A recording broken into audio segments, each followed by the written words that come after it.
thoughts on the pitching performances, specifically Marcus and AJ?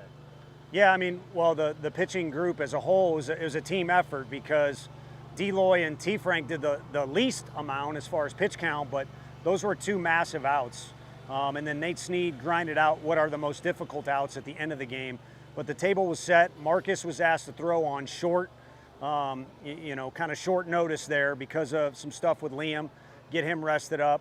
And of course, AJ behind him has still been trying to find his way where he's in a rhythm because he's been coming off injury. So both guys battled adversity before we even got here, and then in the stadium with the crowd, and of course the great lineup.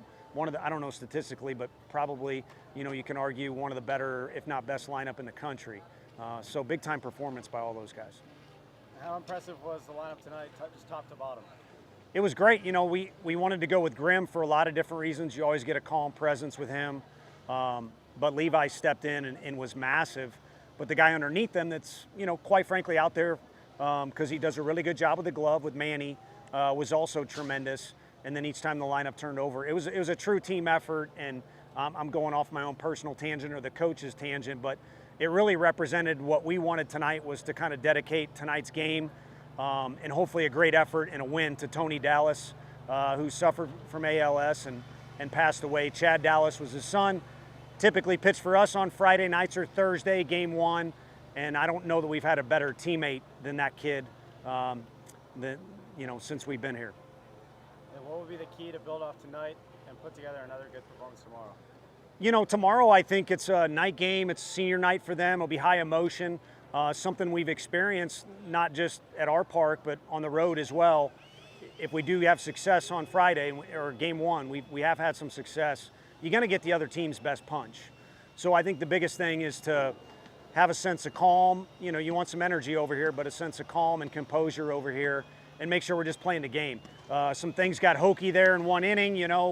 We rush a play and some other stuff. So I think the biggest thing for us is just to play ball tomorrow. With Phillips, so much has been made about his stolen base things, no stolen bases tonight. Just maybe what was the difference there? I think he really varied the way he was holding runners on, not just with his pickoff moves. And Coach Elander was kind of teasing and keeping it lighthearted over here in the dugout. He was yelling out, "That's a new move. That's a new look," but also his timing to the plate.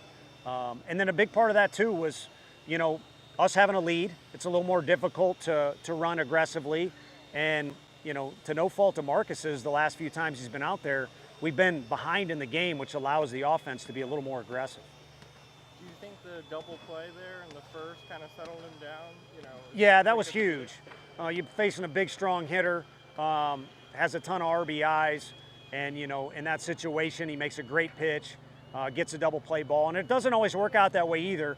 The one thing about Marcus, regardless of what you're talking about or what goes on in the game, by now he's seen about every situation this year. He's had to battle through a lot of innings where there's different things going on. So it's nice to see when he has a little bit of presence or composure and just trust that good stuff that he has. And then can you just go over your thoughts on, was it just rush on that play in the eighth where, things got a little weird? Yeah, I mean, it's a line drive and he rushed it so much, he kind of caught it and then wanted to race to the bag to get the double play. And then the ball drops and you could get a double play in an unconventional way. So the proper thing there, call-wise, is just to call it a line drive and kill it. But they were able to advance because we had a mad scramble after that. So again, I think that epitomizes just playing ball. I mean, we just put Ariel in for defense because he's arguably one of the best shortstops in the entire country defensively. But any player out here, when you go outside of yourself or you try and go too fast, it usually doesn't work out the way you want.